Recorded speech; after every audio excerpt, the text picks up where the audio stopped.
عرب کے افطاری سے پہلے اس کی وجہ سے پہلے سخاوت کی ترجمے کی اس درد کی وجہ سے خاصی مجھے درد ہو رہی ہے پسلیوں میں. بہرحال آج اللہ کے فضل و کرم سے 25 پارے مکمل ہو گئے ہیں اور باقی صرف 5 پارے رہ گئے ہیں. انشاءاللہ صرف 2 دن ہم اور پارا پڑھیں گے, اس کے بعد پھر آدھا پارا منزل ہو جائے گی.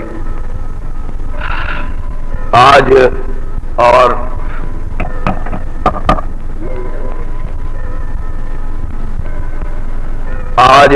کل جو منزل پڑھی گئی تھی, کل کی منزل کے بارے میں بھی ہم نے گفتگو نہیں کی تھی اور آج 25واں پارا پڑھا ہے, اس کے بارے میں بھی انشاءاللہ گفتگو ہوگی. جو منزل ہم نے پہلے پڑھی اس میں سورہ صاد میں اللہ رب العزت نے حضرت داؤد علیہ السلام کا اور حضرت سلیمان علیہ السلام کا تذکرہ کیا ہے. داؤد علیہ السلام اپنی خلوتوں میں اللہ کی عبادت کیا کرتے تھے اور ان کا خیال یہ تھا کہ دنیا کا کوئی شخص ان کی عبادت میں خلل اندازی نہیں کر سکتا. یوسف ذرا چائے لے آؤ, یہ پانی پینے کی وجہ سے بھی خاصی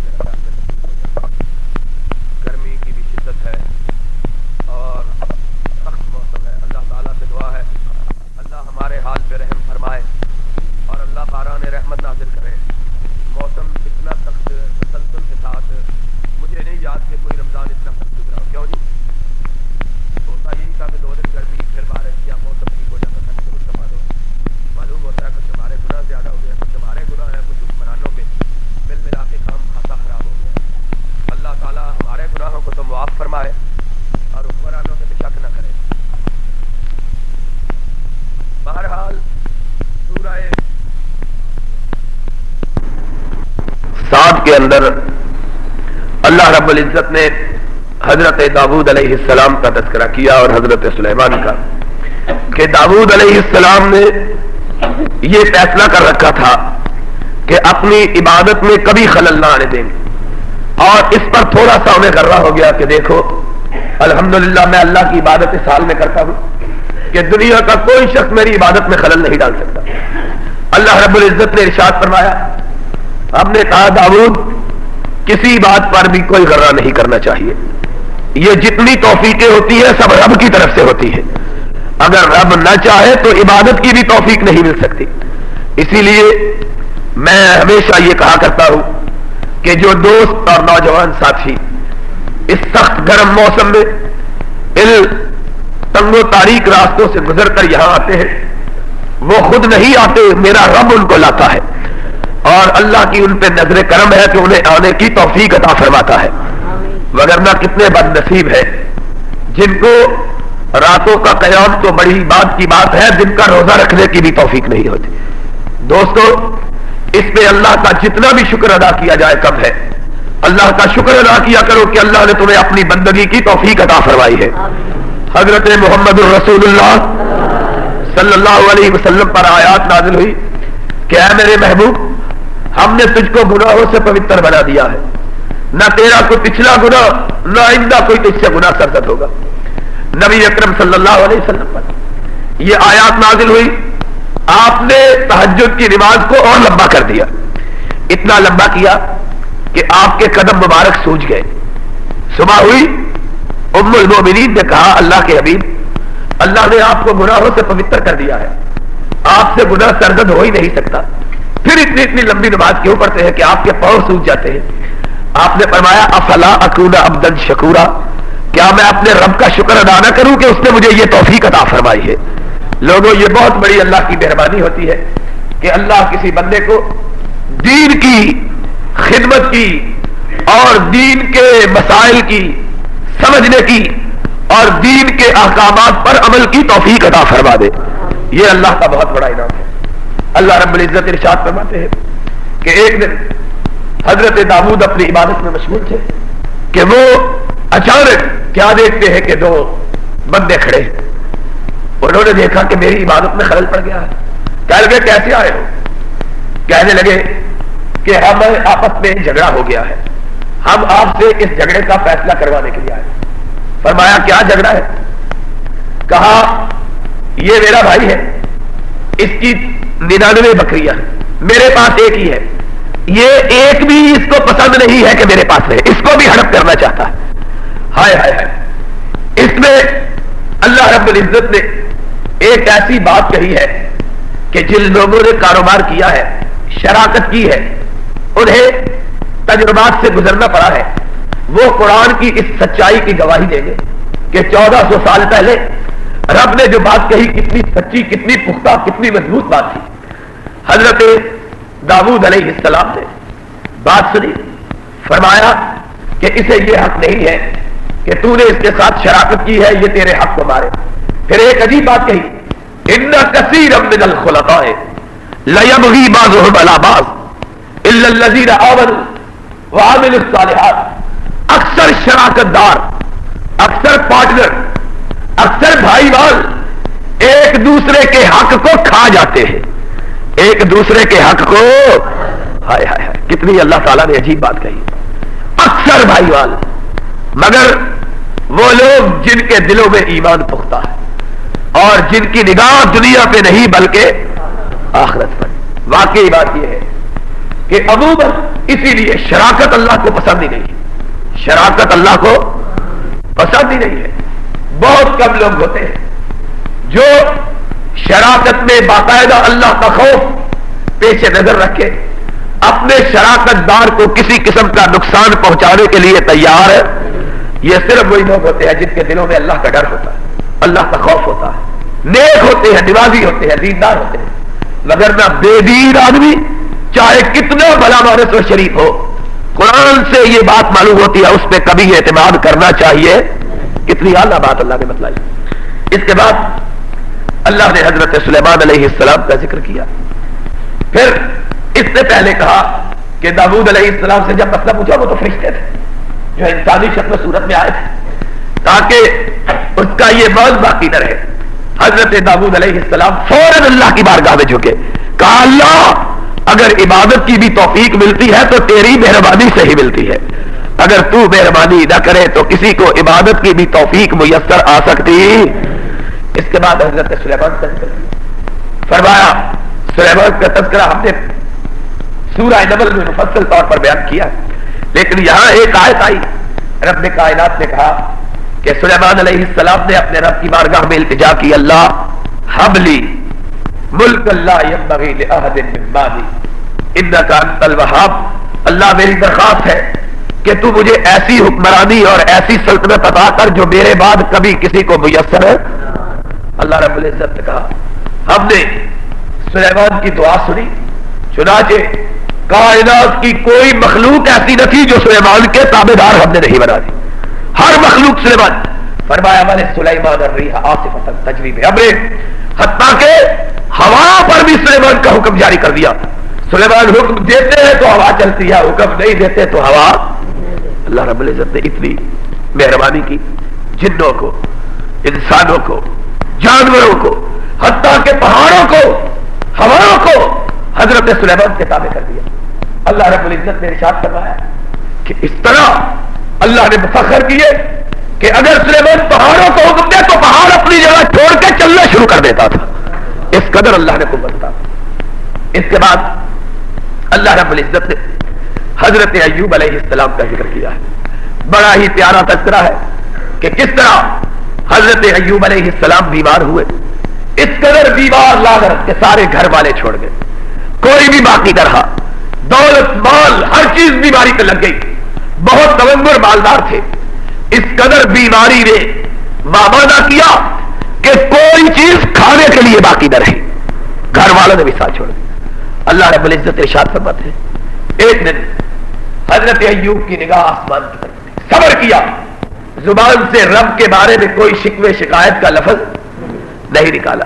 اللہ نے پیار سے کہا وذکر عبدنا ایوب، ہمارے بندے ایوب کو یاد کرو کتنا صابر تھا، اس قدر صبر کہ اتنی تکلیفیں آئی لیکن زبان سے ایک حرف شکایت کا نہیں نکالا۔ فرمایا پھر ایک دن اپنی بیماری کو دیکھا، اپنے ساتھیوں کی، اپنے رشتہ داروں کی، اپنے قریبیوں کی، اپنے گھر والوں کی بے وفائی کو دیکھا، آنکھوں میں آنسو آ گئے، عجیب الفاظ میں اللہ سے دعا مانگی، کہا رب انی مسنی الضر وانت ارحم الراحمین، اللہ میں بیمار ہوں، اگر تو شفا دے دے تو تیرے خزانے میں کوئی کمی تو نہیں آ جاتی ہے۔ کیا عجب دعا ہے، رب انی مسنی الضر وانت ارحم، تو بڑا رحم کرنے والا ہے، تو اپنے بندے کو بیمار کر کے تکلیف دے کے تجھ کو کیا فائدہ؟ سبحان اللہ۔ اللہ رب العزت نے فرمایا، حضرت ایوب کی زبان سے بات کا نکلنا تھا کہ اللہ نے آسمان سے بارش برسائی، بادل کے قطرے حضرت ایوب کے جسم پر پڑے، جہاں جہاں بارش کا قطرہ پڑا وہاں وہاں سے شفا حاصل ہوتی گئی، اور فرمایا ایک ہی دن اللہ رب العزت نے ساری بیماریوں کو دور کر دی۔ مفسرین نے لکھا، قرآن میں رب نے کہا کہ ہم نے جو کچھ بیماری میں تباہ ہوا تھا وہ بھی دیا، اس کے علاوہ دگنا مال اور ادا کر دیا۔ مفسرین نے لکھا کہ بارش ہوئی، پہلے پانی برسا، پھر آسمان سے سونے اور چاندی کے ٹکڑے برسنے لگے۔ حضرت ایوب بیمار پڑے تھے، چارپائی پر ہلا نہیں جاتا تھا، بارش ہوئی، جسم کو صحت ملی، پھر سونے اور چاندی کے جب ٹکڑے گرے جلدی سے آگے بڑھ کے چندہ وہ سارے سونے اور چاندی کے ٹکڑے اکٹھے کرنے لگے۔ بیوی پاس کھڑی تھی، کہنے لگی ایوب کتنے حریص ہو، لمحے بھر کے لیے صبر نہیں کیا۔ فرمایا بی بی رب نے لیا تو شکوہ نہیں کیا، اب رب نے دیا ہے تو چھوڑنے کے لیے تیار ہے۔ جب رب عطا کرے تو پھر آدمی کیوں چھوڑے؟ یہ اللہ کی نظر کرم ہوئی۔ اس کے بعد رب نے کائنات نے ایک عجیب بات مومنوں کو کہی، فرمایا اے میرے حبیب پاک حضرت محمد رسول اللہ صلی اللہ علیہ وسلم، قل یا عبادی الذین اسرفوا علی انفسہم لا تقنطوا من رحمت اللہ، اے میرے حبیب پاک صلی اللہ علیہ وسلم میرے گناہگار بندوں کو کہہ دو۔ اللہ کیا کرو؟ کہا لا تقنطوا من رحمت اللہ، اپنے گناہوں کی وجہ سے رب کی رحمتوں سے نا امید ہے۔ ہائے ہائے ہائے، یہ آیت ایسی آیت ہے کہ ایک بزرگ امام کے متعلق لکھا ہے کہ جب وہ نماز میں اس آیت پہ پہنچتے رو رو کے سارے کپڑے تر بتر ہو جاتے، ایک ہی آیت پڑھتے رہتے۔ کسی نے کہا کہ ایک ہی آیت پورے نماز میں پڑھتے رہتے اور دوسری نہیں پڑھتے۔ فرمایا اس آیت میں مجھے اپنے رب کی رحمت نظر آتی ہے کہ رب کتنا مہربان، کتنا پیار کرنے والا، اپنے بندوں سے کتنی محبت کرنے والا، گناہگاروں کو خود بلا کے کہتا ہے اے میرے بندوں گناہ ہو گئے ہیں تو مجھ سے نا امید نہ ہو۔ کیوں نا امید؟ ان اللہ یغفر الذنوب جميعا، اور رب سے معافی مانگ لو، ایک دفعہ مانگو گے رب سارے گناہ معاف کر دے گا۔ اللہ اتنا مہربان ہے۔ حضرت محمد الرسول اللہ صلی اللہ علیہ وسلم کی بارگاہ میں ایک آدمی آیا، اس نے کہا یا رسول اللہ صلی اللہ علیہ وسلم میں مسلمان ہونا چاہتا ہوں لیکن مجھے اسلام لاتے ہوئے شرم آتی ہے۔ دیکھو کتنا عجیب سوال ہے۔ آپ نے فرمایا تجھے کیوں شرم آتی ہے؟ اس نے کہا یا رسول اللہ میں نے اتنے گناہ کیے ہیں، اتنے گناہ کیے ہیں، اتنے گناہ کیے ہیں کہ ان کا شمار نہیں ہو سکتا، مجھے ڈر آتا ہے کہ میں اگر اسلام بھی لے آؤں گا تو اللہ مجھے معاف نہیں کرے گا۔ اللہ اکبر۔ آپ نے فرمایا بندے تو اسلام لا، اللہ معاف کر دے گا۔ اس کی آنکھوں میں آنسو آ گئے۔ اس نے کہا اللہ کے حبیب میرے گناہوں کا صرف مجھ کو پتا ہے یا میرے رب کو پتا ہے؟ میں اتنا گناہگار ہوں، میں اپنے گناہوں پہ نظر کرتا ہوں تو میں خود سوچتا ہوں کہ کون ہے جو میرے گناہوں کو معاف کرے۔ آپ نے پھر فرمایا ساتھی تو ایمان لے، اللہ تیرے گناہوں کو معاف کر دے گا۔ پھر وہی بات کہنے لگا یا رسول اللہ میں سوچتا ہوں کہ میرے گناہ بھی کبھی معاف ہو سکتے ہیں۔ کتنا احساس ہے۔ آپ نے فرمایا اسلام لے آیا لیکن دیکھا کہ پریشان ہے۔ آپ نے فرمایا کیوں پریشان ہو؟ کہنے لگا یا رسول اللہ مجھے اپنے گناہوں پہ بڑی ناراض ہے، مجھے بڑی شرمندگی ہے۔ آپ نے فرمایا تجھے ایک نسخہ بتلاؤں کہ جس سے ایک ہی دن میں تیرے سارے گناہ معاف ہو جائے؟ اس نے کہا یا رسول اللہ ایسے بھی ہو سکتا ہے۔ آپ نے فرمایا صبح اٹھ کے 100 مرتبہ پڑھنا استغفر اللہ۔ کیا پڑھنا؟ اب بولو مسلمانوں کیا پڑھنا؟ استغفر اللہ. فرمایا 100 مرتبہ استغفر اللہ پڑھو. اگر تیرے گناہ کائنات کے سمندروں کے پانیوں کے اوپر نمودار ہونے والی جھاگ سے بھی زیادہ ہوئے رب تب بھی معاف فرما دے گا. قل یا عبادی الذین آمنوا الا انفسہم لا تقنطوا من رحمت اللہ. یہ ہے اللہ. اور اس کی مثال ایک اور حدیث پاک سے اور زیادہ واضح ہوتی ہے کہ جنگ بدر کا دن تھا. معرکہ بدر میں آج ہی کے دن یاد ہے کہ نہیں؟ غزوہ بدر کب ہوا تھا؟ 17-18 رمضان کو. یہ آج کے دن 18 رمضان کو غزوہ بدر واقع ہوا، رمضان مبارک. اس میں صحابہ کرام رضوان اللہ علیہ مجمعین اپنے آقا مولا حضرت محمد الرسول اللہ صلی اللہ علیہ وسلم کی معیت اور رفاقت میں بدر کے میدان میں خیمہ زن ہوئے. بدر ایک بستی کا نام آج بھی موجود ہے. خیمے لگائے. گرمیوں کا موسم، مئی جون کا مہینہ، اور عرب کی گرمی، صحرا کی گرمی، اس کا تو کوئی اندازہ ہی نہیں. اچانک نبی اکرم صلی اللہ علیہ وسلم نے بدر بستی میں شور سنا. باہر نکلے.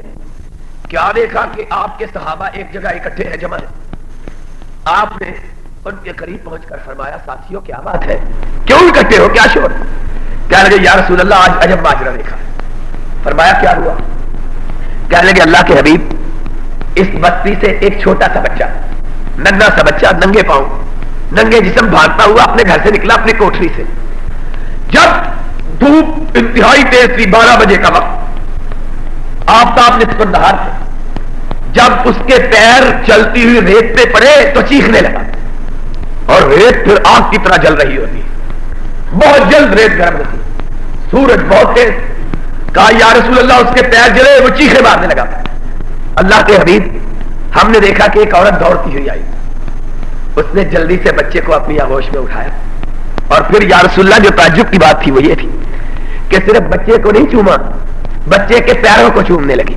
جو بچے کے پیر جلتی ہوئی ریت پہ پڑے، کبھی یا رسول اللہ اس کو ہونٹوں سے لگاتی ہے، کبھی آنکھوں سے لگاتی ہے، کبھی اس کو سینے پہ رکھتی ہے. آپ نے فرمایا اللہ کے بندو اس میں تعجب کی بات کیا ہے؟ فرمایا اللہ کے رسول ماں کو اپنے بیٹے سے اتنا پیار ہوتا ہے کہ یا رسول اللہ اس کے پیر جلے ہیں تو چومنے کا کیا فائدہ، اٹھا لیا ہے، لیکن محبت اتنی. فرمایا بندو ماں کو بیٹے سے اتنا ہی پیار ہوتا ہے کہ ماں جو بچے کا پاؤں جھلستا ہے اس کو اپنی آنکھوں پہ رکھتی ہے، اپنے ہونٹوں پہ رکھتی ہے. ماں اسی کا نام ہے. صحابہ کہتے ہیں ہم نے بڑے تعجب کا اظہار کیا. کائنات کے امام نے کہا لوگوں تمہیں پتا ہے کہ اللہ نے محبت کے 100 حصے پیدا کیے، ایک حصہ ماں کو بیٹے کے لیے دیا ہے، 99 حصے اپنے پاس اپنے بندوں کے لیے رکھے. فرمایا اگر کوئی ماں جس کے پاس محبت کا ایک حصہ ہے اپنے بچے کے پاؤں کو تبدیلی ریت پہ پڑا ہوا دیکھنا گوارا نہیں کرتی تو رب جو بندے سے ماں سے 99 گنا زیادہ محبت کرتا ہے وہ اپنے بندے کو جہنم میں تڑپتا ہوا کیسے دیکھ سکتا ہے؟ اور اسی لیے تو رب نے مومنوں کی بخشش کے بہانے بنائے ہیں.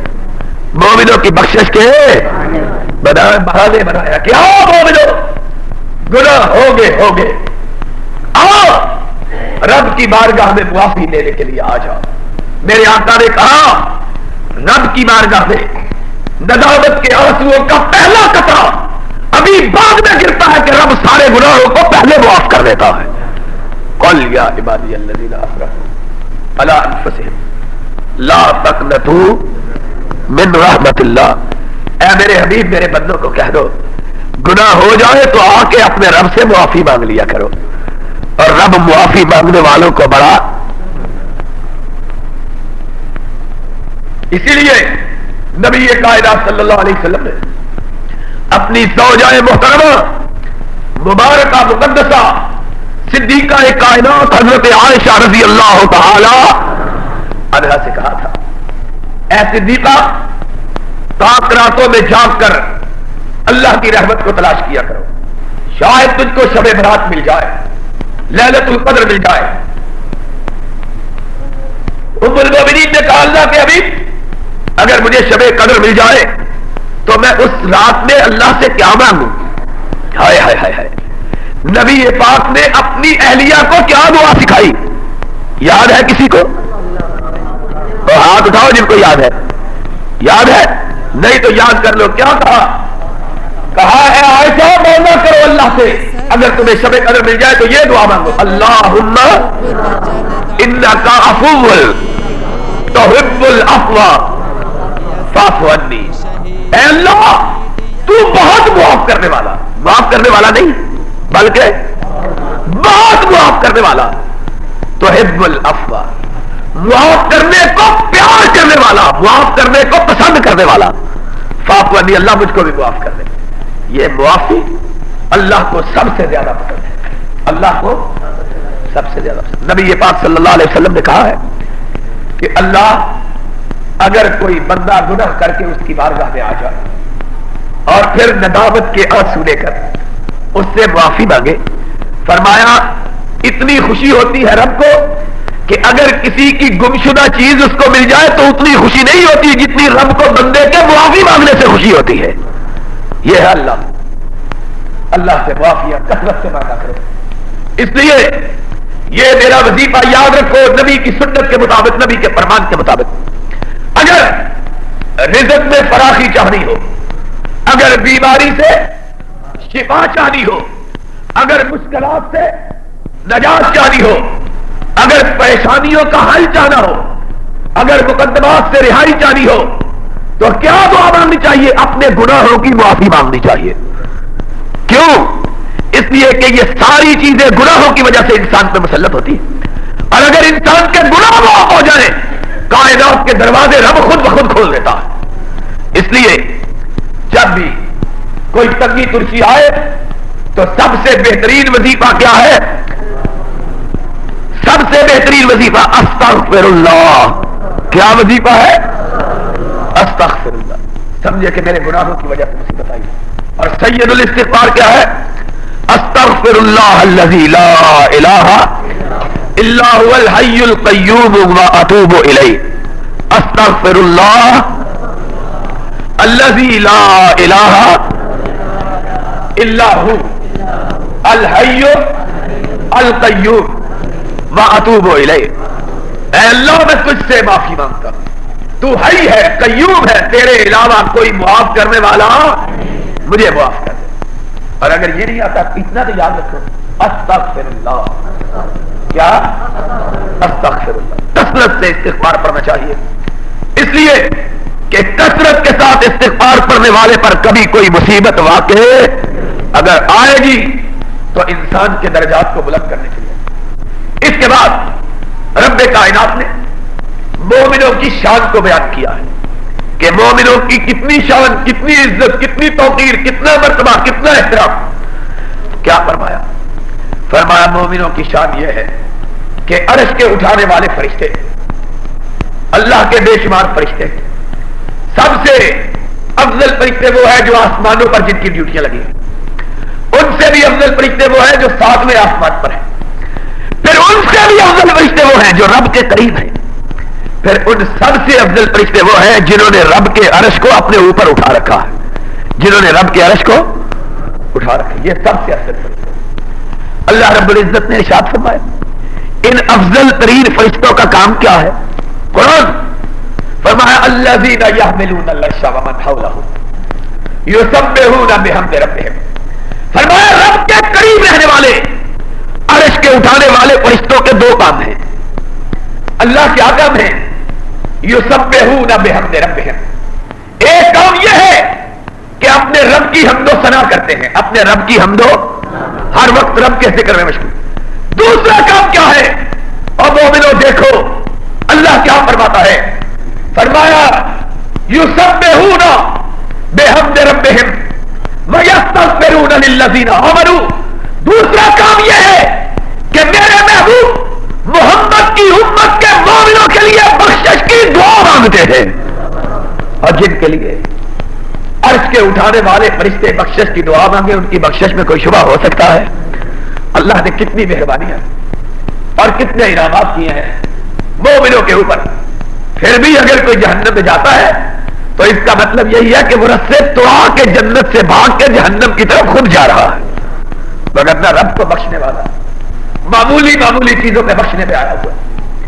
اس کے بعد اللہ رب العزت نے ارشاد کیا قیامت کا دن ہوگا, بڑے بڑے شہنشاہ, بڑے بڑے جنرل تیری ٹوپیاں پہننے والے درے کھا رہے ہوں گے, عدالت میں حاضر ہوں گے. قرآن کے الفاظ ہیں, فرمایا فرشتے پیچھے سے درے مار رہے ہوں گے. اور بے ایمانو بڑے حکمران بڑے کرتے تھے, بتلاؤ لمن الملک اليوم, آج کس کا سکہ چلتا ہے, آج کس کی حکمرانی ہے, آج کون شہنشاہ ہے. تم بڑے مونچھوں پہ تانے کہتے تھے ہم بڑے پاٹے خان ہیں, بتلاؤ آج کون ہے جس کی حکمرانی ہے. خداوند عالم پوچھے گا, کوئی جواب. حضرت محمد الرسول اللہ صلی اللہ علیہ وسلم نے ارشاد فرمایا رب جلال میں آیا ہوگا, پھر پوچھے گا بتلاؤ دنیا کے حکمرانوں, شہنشاہوں, ڈکٹیٹروں, عاملوں, بتلاؤ لمن الملک اليوم, آج کون ہے جس کی حکمرانی ہے. پھر کوئی جواب نہیں آئے. تیسری مرتبہ رب پھر کہے گا, کوئی جواب نہیں آئے گا. آسمان سے, آسمان کا مالک خود آواز دے گا للہ الواحد القہار, آج رب کے سوا کوئی حکمران کائنات کا یہاں موجود ہے. آج سکہ چلتا ہے تو کس کا؟ یہ بات یاد رہے تو پھر آدمی کبھی فخر و غرور پہ اتر سکتا, کبھی اترا نہیں سکتا, کبھی مان نہیں کرتا. پھر آدمی جھکا رہتا ہے. آج بھی تواضع انکساری. پھر آدمی کو احساس ہوتا ہے کہ قیامت کے دن اگر رب کی بارگاہ میں پوچھ لیا تو جواب کیا دوں. اللہ اکبر.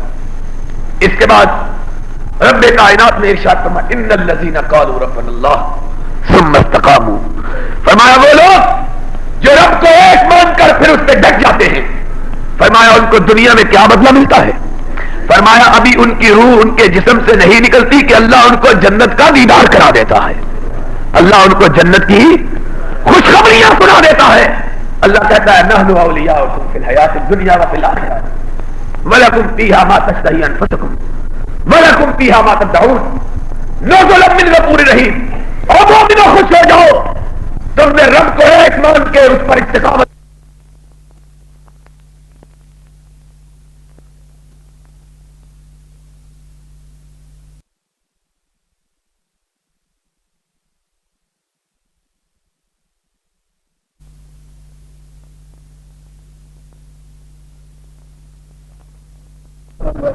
عقیدہ درست کر لو, عقیدہ درست. محمد الرسول اللہ صلی اللہ علیہ وسلم کی بارگاہ میں حضرت جبریل امین علیہ السلام حاضر ہوئے, دو دانو ہو کے بیٹھے. ایمان کے متعلق پوچھا, اسلام کے متعلق پوچھا. پوچھنے کے بعد سارے صحابہ دیکھ رہے ہیں کہ ایک ایسا خوبصورت جوان آیا ہے جو مدینے کا رہنے والا بھی نہیں, اور اس کے لباس اور بالوں میں کوئی گرد و غبار بھی, کوئی سفر کے آثار بھی نہیں کہ آدمی سفر سے آئے تو اس پر آثار ہوتے ہیں. دیکھا ادب سے, بڑے ادب کے ساتھ بیٹھے تھے. اور پھر سوال کیا کرتے ہیں, سارے سوال پوچھنے کے بعد کہتے ہیں یا رسول اللہ صلی اللہ علیہ وسلم قیامت کب آئے گی. کیا پوچھا, یا رسول اللہ قیامت. حضرات سن لو مومنو, ہم نے اپنے ایمان کو کچی روٹی پکی روٹی کا ایمان بنا رکھا ہے. ایمان نہ ہو گیا مذاق ہو گیا. ایمان کی بنیاد دو چیزیں ہیں, یا رب کا قرآن ہے یا رسول اللہ کا فرمان ہے. تیسری کوئی چیز ایمان کی بنیاد بن سکتی. کیا کہا یا رسول اللہ قیامت کب آئے گی. یا رسول اللہ قیامت سے پوچھا جا رہا ہے وہ کون ہے, سارے نبیوں کا. ہائے ہائے, پوچھنے والا سارے فرشتوں کا سردار, اور جس سے پوچھا جا رہا ہے وہ سارے نبیوں کا سردار. پوچھا کہ یا رسول اللہ قیامت کب آئے. اب ذرا سنو نبی نے جواب کیا, فرمایا نہ پوچھنے والے کو پتا, نہ جس سے پوچھا جا رہا ہے اس کو پتا. ہائے ہائے, کیا کہا, مجھ کو پتا, نہ مجھ کو پتا, نہ یہ بھی تو کہہ سکتے تھے نا مجھے معلوم نہیں, کہہ سکتے تھے کہ نہیں. شرک کی جڑ کاٹ دی. کہا المسؤول عنها بعالم من السائل، نہ سائل کو پتا ہے نہ جس سے پوچھا جا رہا ہے اس کو پتا ہے. کیوں؟ فرمایا ان اللہ عنده علم الساعة وينزل الغیث ويعلم ما في الارحام. لوگوں سن لو، 5 چیزوں کا رب کے سوا کسی کو علم ہے. کیا چیزیں ہیں؟ قیامت کب آئے گی؟ قیامت کب آئے گی؟ بارش ہوگی کہ نہیں ہوگی؟ ماں کے پیٹ میں کیا ہے؟ بچہ ہے کہ بولو. ایک جعلی نبی نے دعویٰ کیا، اللہ کہتا ہے پتہ نہیں. اس نے ڈین ماری، کانا جو تھا کہا مجھ کو پتا ہے میری بیوی کے گھر بچہ ہوگا، وہ بچہ ہوگا جو ساری کائنات کا مالک بنے. پھر سوچا کہ اگر بیٹا نہ ہوا تو لوگ جوتے ماریں گے، کہیں گے نبی صاحب تو جو اتنی ہوش بھی نہیں. کہنے لگا یا بچہ ہوگا یا بچی. بھائی ظاہر ہے یا کٹا ہوگا یا کٹی، کچھ نہیں ہوگا. یا کہتا ہے یا بچہ ہوگا یا، دیکھو نا پاگل بنایا ہوا قوم کو. سوچا کہ چلو کچھ تو ہوگا ہی نا. کہا کہ اگر بچہ ہوگا تو میں کہوں گا دیکھو میں نے کہا تھا نا بچہ ہوگا، اور اگر بچی ہوگی تو میں کہوں گا میں نے پہلے نہیں کہا تھا کہ بچی ہوگی. اللہ کی دیکھو قدرت، اللہ اکبر، اللہ کی قدرت دیکھو. سال گزر گیا کچھ بھی نہیں ہوا، سال گزر گیا کچھ بھی، دوسرا سال گزر گیا تب بھی کچھ بھی. اب نبی صاحب کی طرف لوگ آنکھیں اٹھا کے دیکھ رہے ہیں کہ اس کانچو نے کہا تھا کہ کچھ ہوگا، کچھ بھی نہیں ہوا. ہوا کیا ہے؟ کہنے لگا ضرور ہوگا. پھر سوچا کہ اگر ہوگا نہ ہوا، کہنے لگا کچھ نہ کچھ تو ضرور ہوگی. تیسرا سال بھی گزر گیا. اب سوچا کہ بیوی کے پیٹ میں ہے کچھ، ہوتا کچھ بھی نہیں.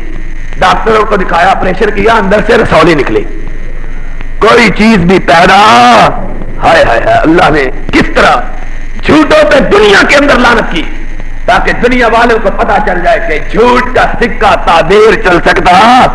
اس کے بعد بھی کتنے جائے جو اس کو بھی نہیں مان. اللہ تو اللہ نے کیا کہا؟ سے ہم نے 26ویں پارے کی منزل پڑھی ہے، باقی کتنے رہ گئے ہیں؟ ہاں بڑا یاد ہے یہ تو. اور تراویاں کتنی رہ گئی ہیں؟ یہ نہیں یاد.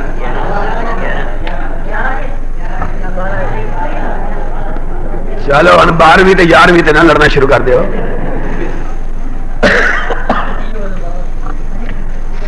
بہرحال اب 3 کتنے کرنے یہ تو کہتے کہ 28 ہو جان تا بھی بڑی گل ہے. آج اللہ کے فضل و کرم سے ہم نے 26واں پارہ پڑھا ہے. اس پارے کے اندر 2 اہم ترین صورتیں اللہ رب العزت کے کلام مجید کے اس حصے میں موجود ہیں. ان میں سے پہلی صورت سورہ فتح ہے اور دوسری صورت سورہ حجرات ہے. ان دونوں صورتوں کے اندر چند ایک انتہائی اہم باتیں رب کائنات نے بیان فرمائی ہیں. سورہ فتح اس وقت نازل ہوئی جب نبی محترم علیہ الصلوۃ والسلام اپنے رفقا کی ایک جماعت کو لے کر عمرے کے لیے روانہ ہوئے. نبی کائنات علیہ الصلوۃ والسلام کی غرض و غایت یہ تھی کہ اللہ کے گھر کا طواف کیا جائے، اللہ کے گھر کی زیارت کی جائے اور وہاں سے واپس پلٹ کے مدینے آیا جائے. نہ نبی کائنات علیہ الصلوۃ والسلام کا کفار سے الجھنے کا کوئی ارادہ تھا، نہ جنگ کی کوئی نیت تھی. اسی لیے احرام باندھے ہوئے بغیر اسلحے کے آپ کعبۃ اللہ کی زیارت کے لیے روانہ ہوئے. اس لیے کہ دستور یہ تھا کہ مکے والے چاہے کسی سے کتنے بھی کیوں نہ دشمنی کے جذبات رکھتے ہو، لیکن جو رب کے گھر کی زیارت کے لیے آتا تھا اس کے ساتھ کسی قسم کا کوئی تعارض نہیں کیا جاتا تھا. نبی کائنات علیہ الصلوۃ والسلام اور مکہ والوں کے درمیان اگرچہ بہت سی جنگیں ہو چکی تھی، لیکن آپ کا یہی خیال تھا کہ مکے والے حسب دستور کعبے کی زیارت میں اور عمرہ کی ادائیگی میں رکاوٹ نہیں بنے. اسی بنیاد پر نبی کائنات علیہ الصلوۃ والسلام اپنے ساتھ اپنے رفقا کی ایک جماعت کو بغیر مسلح کیے لے کے گئے. احرام باندھے ہوئے ہیں، نبی کائنات جاتے ہیں کفار مکہ کو علم ہوتا ہے کہ حضور اکرم صلی اللہ علیہ وسلم تشریف لائے، انہوں نے مکہ کے چوراہوں پر، مکہ کے راستوں پر پہرے بٹھا دیے اور نبی اکرم صلی اللہ علیہ وسلم کو مکہ میں داخل ہونے سے روکنے کے لیے تمام انتظامات مکمل کر دیے۔ اب نبی نے بھی احرام باندھا ہوا، نبی کے ساتھیوں نے بھی احرام، اگر نبی کو علم غیب ہوتا کہ انہوں نے ہم کو روک لینا ہے تو احرام باندھ کے آنے کی ضرورت نہیں تھی۔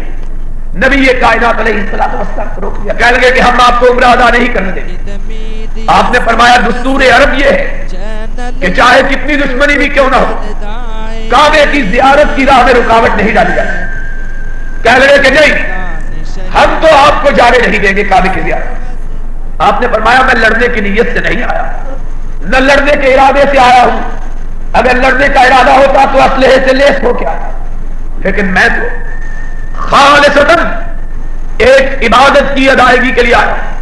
انہوں نے کہا جو کچھ بھی ہو ہم آخر گفتگو کا سلسلہ شروع ہوا، ادھر سے قاصد آئے، ادھر سے قاصد روانہ ہوا، گفتگو شروع ہوئی۔ نبی اکرم صلی اللہ علیہ وسلم کی خدمت اقدس میں انہوں نے حاضر ہو کے کہا کہ ہم نے آپ کی باتیں سنی ہیں، آپ کا جو موقف ہے آپ نے ارشاد کیا ہے، ہم نے وہ معلوم کیا ہے، ہم نے اپنی بات بھی آپ کو جو ہم کو کہی گئی ہے آ کے بتلانی ہے۔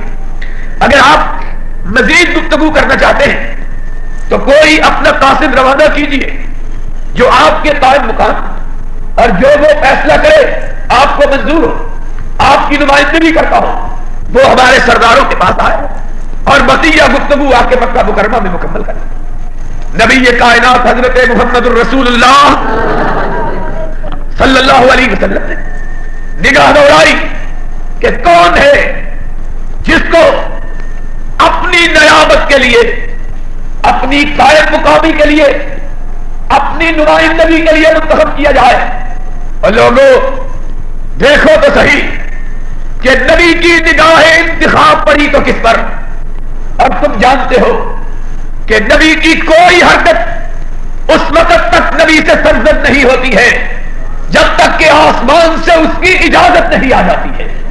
حضرت محمد الرسول اللہ صلی اللہ علیہ وسلم نے اس عظیم مقصد کے لیے انتخاب کیا ایک ایسے شخص کا جسے یہ اختیار دیے کہ تمہارا فیصلہ محمد کا فیصلہ ہوگا، تمہاری بات رسول اللہ کی بات ہوگی، تمہاری حیثیت نبی کے ذاتی نمائندے کی ہے، جاؤ تم جو بھی فیصلہ کرو گے محمد کو منظور ہوگا صلی اللہ علیہ وسلم۔ لوگوں جانتے ہو وہ کون سی گرامی منزلت ہستی تھی جس کو نبی یہ کائنات علیہ السلام نے اس عظیم شرف سے مشرف کیا؟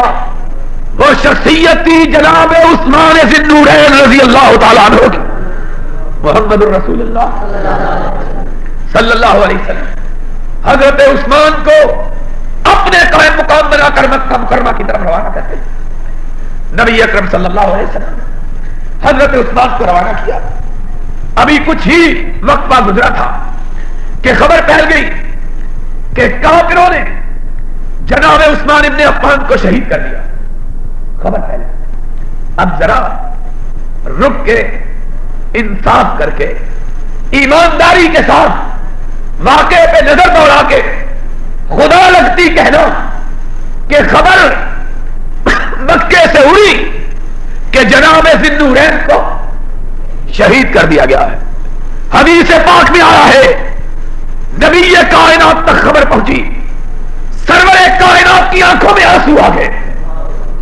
آپ نے فرمایا لوگوں میرے عثمان کو شہید کر دیا گیا ہے، کعبے کے رب کی قسم ہے اگر یہ بات درست ہے تو میں اس وقت تک یہاں سے نہیں جاؤں گا جب تک کہ عثمان کے خون کا بدلہ نہیں لے لیتا۔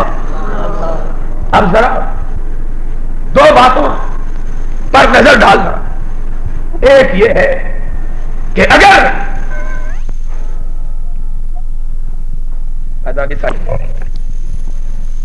وسلم کو اس بات کا علم ہوتا کہ جناب عثمان شہید نہیں ہوئے ہیں تو تو نبی کائنات کو مسترب ہونے کی ضرورت ہے؟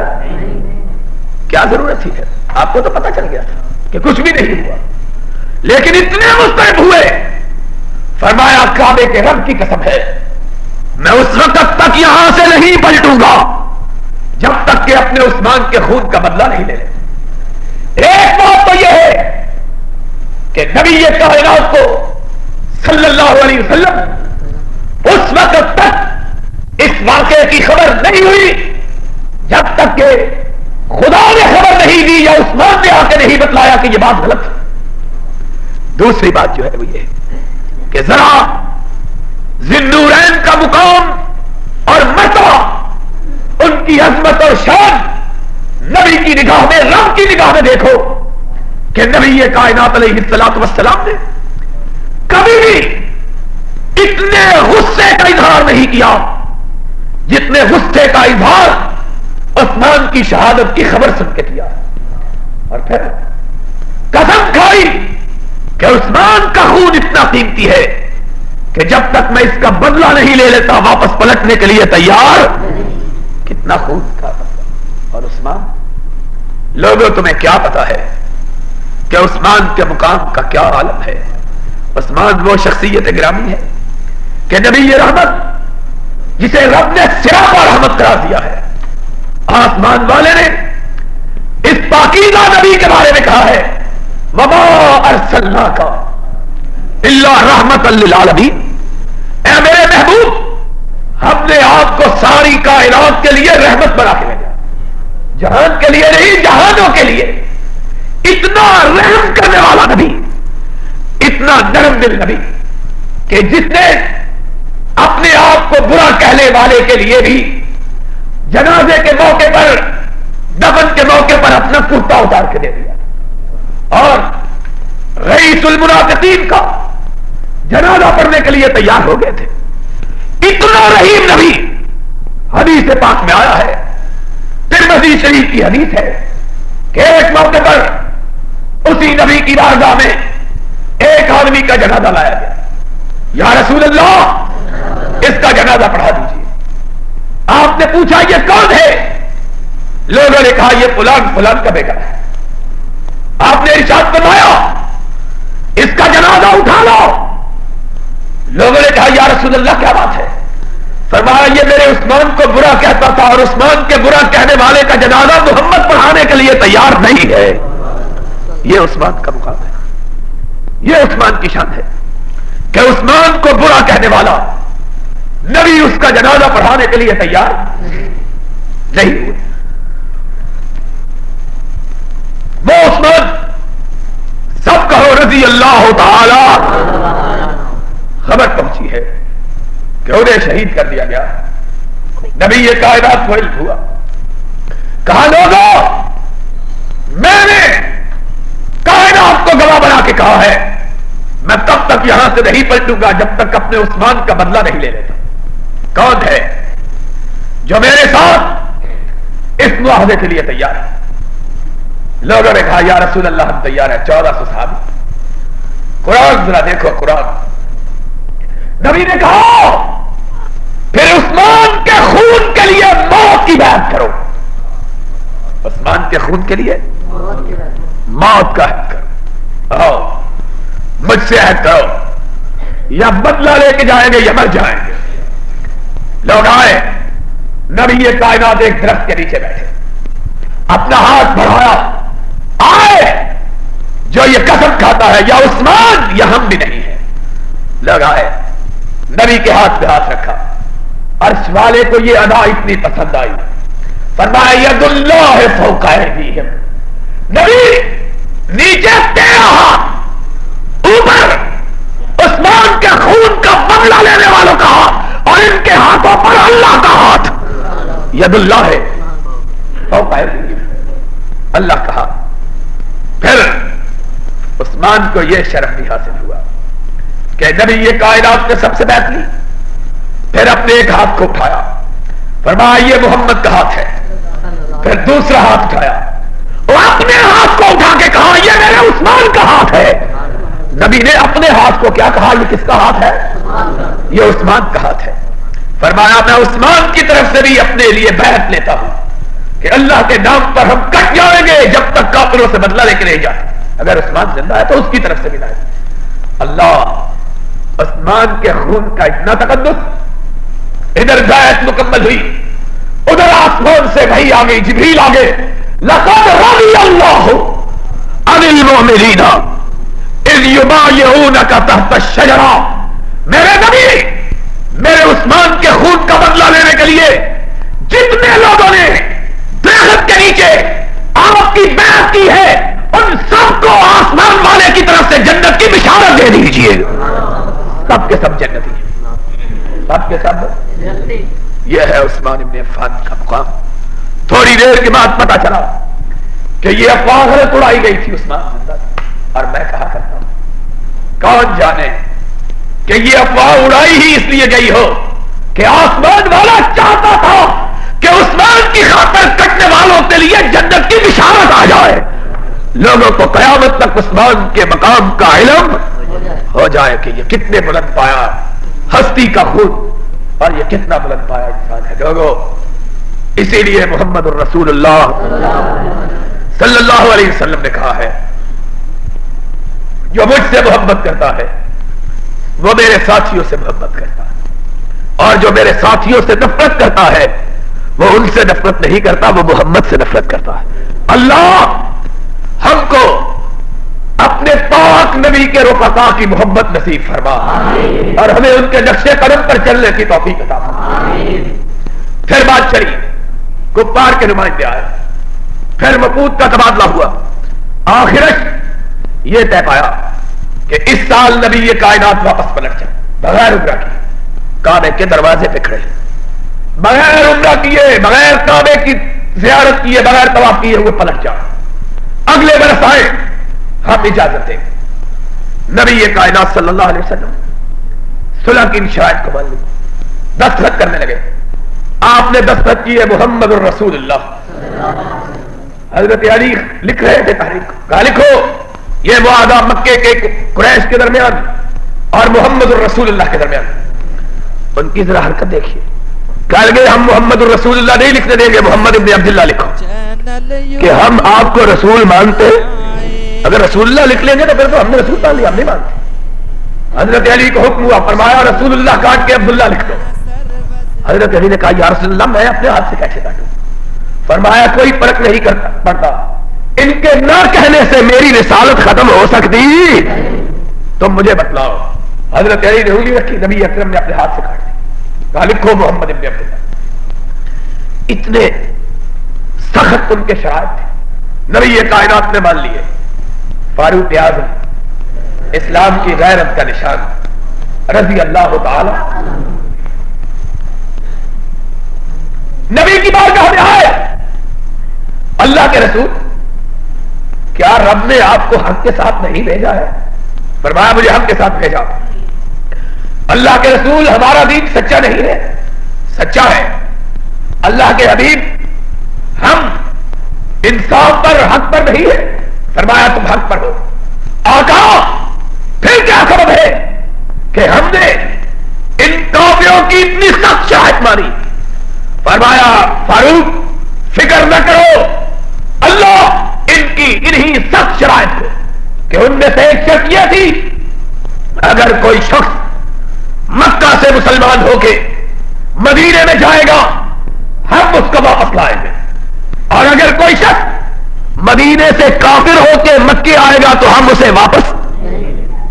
آپ نے کہا یہ کیسی غیر انصاف, غیر منصفانہ شرط. یا ہمارا بندہ ہے یہ لوٹائیں, ان کا ہے ہم لوٹائیں, یہ دونوں. ہائے ہائے, مصطفیٰ نے کیا ارشاد فرمایا؟ فرمایا عمر جو محمد کو چھوڑ کے جاتا ہے ہم اس کو واپس لینے کے لیے ضروری ہی نہیں محسوس کرتے. جو ہم کو چھوڑ کے جائے ہم نے اس کو کیا لینا ہے, اور جو ہمارے لیے آتا ہے اس کو یہ واپس لینا چاہے رب اس کے لیے کوئی بہتر راستہ نکال دے. رب اس کے لیے کوئی, چنانچہ وہی ہوا. سارے معاہدے کے دور میں کوئی آدمی مدینے سے پلٹ کے مکے سے لوگ گئے, وہ پلٹا لائے. جب انہوں نے دیکھا کہ مکے سے بھاگ کر مدینے میں پناہ لینے کا تو کوئی فائدہ نہیں کہ حضور تو اپنے معاہدے کی پابندی کرتے ہوئے واپس کر لیں۔ انہوں نے شام کے راستے پر ایک بستی میں پناہ لینی شروع کی، یہاں تک کہ ان کا ایک جتھا بن گیا۔ جب ان کی قوت مستحکم ہو گئی، انہوں نے مکہ والوں کا راستہ بند کر دیا، گزرنا بند کر دیا۔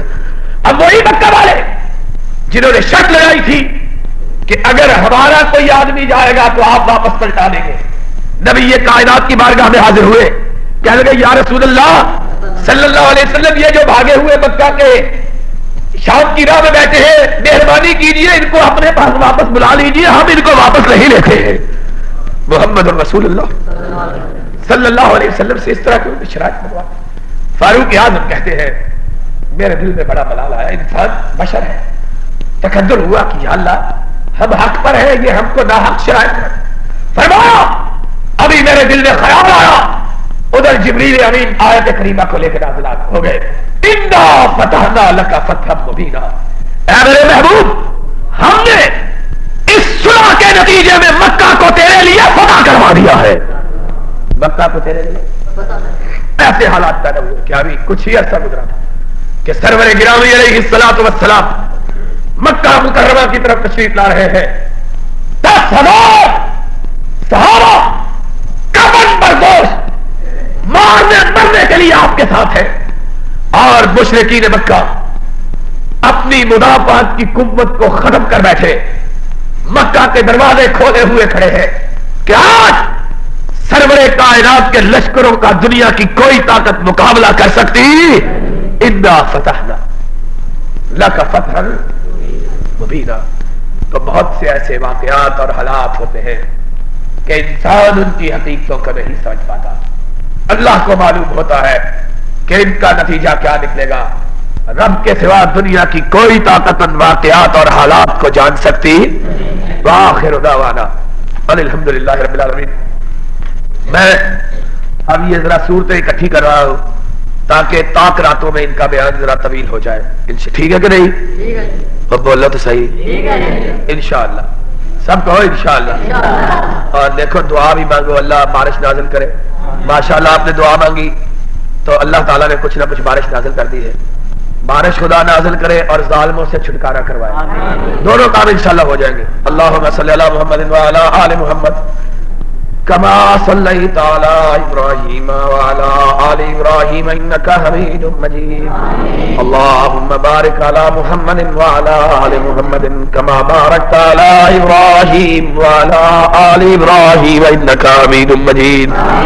اے اللہ ہم سب کے گناہوں کو معاف فرما، اے اللہ ہم سب کی خطاؤں سے درگزر فرما، اے اللہ ہم سب کے جرائم کی پردہ پوشی فرما، اے اللہ بیماروں کو شفا عطا فرما، اے اللہ بے روزگاروں کو روزگار عطا فرما، اے اللہ بے اولادوں کو اولاد عطا فرما، اے اللہ فقیروں کو تونگر بنا، اے اللہ محتاجوں کو غنی فرما، اے اللہ پریشان حالوں کی پریشانیاں دور فرما، اے اللہ مصیبت زدگان کی مصیبت رفع فرما، اے اللہ ہم سب کے کاروباروں میں برکت عطا فرما، اے اللہ ہم سب کو حرام سے محفوظ فرما، اے اللہ ہر آنے والی مصیبت سے بچا، اے اللہ ہر آنے والی پریشانی سے محفوظ فرما، اے اللہ شریروں کی شرارت سے بچا، اے اللہ حاسدوں کے حسد سے محفوظ فرما، اے اللہ دین و دنیا کی بہترین نعمتوں سے مالا مال فرما، اے اللہ دین و دنیا کی کامیابیوں کامرانیوں سے ہم کنار فرما،